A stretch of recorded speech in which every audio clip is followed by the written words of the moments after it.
రాత్రిపూట అకస్మాత్తుగా మరణాలు సంభవిస్తూ ఉంటాయి. అలా ఎందుకు జరుగుతుంది అని వైద్యులు ఏమంటున్నారు అని అంటే, మనం సడన్గా లేచి ఇంటిని పరిశీలించడానికి లేదా మూత్ర విసర్జన చేయడానికి రాత్రి మనం సడన్గా లెగుస్తూ ఉంటాం. అలా లేచినప్పుడు ప్రతి వ్యక్తి తప్పనిసరిగా 3 నిమిషాలు మాత్రం గమనిస్తూ ఉండాలి.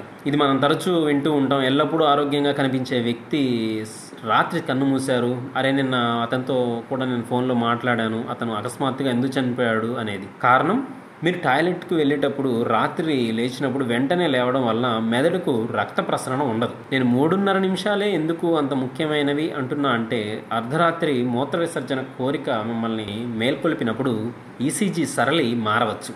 అకస్మాత్తుగా మంచం నుండి లేవడం ద్వారా మెదడు రక్తహీనతతో ఉంటుంది మరియు రక్తం లేకపోవడంతో గుండె ఆగిపోతుంది. 3.5 నిమిషాలు సాధన చేయడం మంచిది. మీరు మేల్కొన్నప్పుడు 1.5 నిమిషం మంచం మీదే ఉండండి. తరువాత అర్ధ నిమిషం మంచం మీదే కూర్చోండి. మీ కాళ్ళను కిందకుంచి మంచం అంచున ఒక అర నిమిషం కూర్చోండి. 3.5 నిమిషాల తరువాత మీ మెదడు రక్తహీనత ఉండదు మరియు మీ గుండె బలహీన పడదు. ఈ విధంగా చేసినట్లయితే ఆకస్మిక మరణాలు సంభవించే ప్రమాదం చాలా వరకు తగ్గుతుంది. మీ కుటుంబం లేదా స్నేహితులు, ప్రియమైన వారితో ఈ విషయం షేర్ చేసుకోండి. వయసుతో సంబంధం లేకుండా ఇది జరుగుతుంది.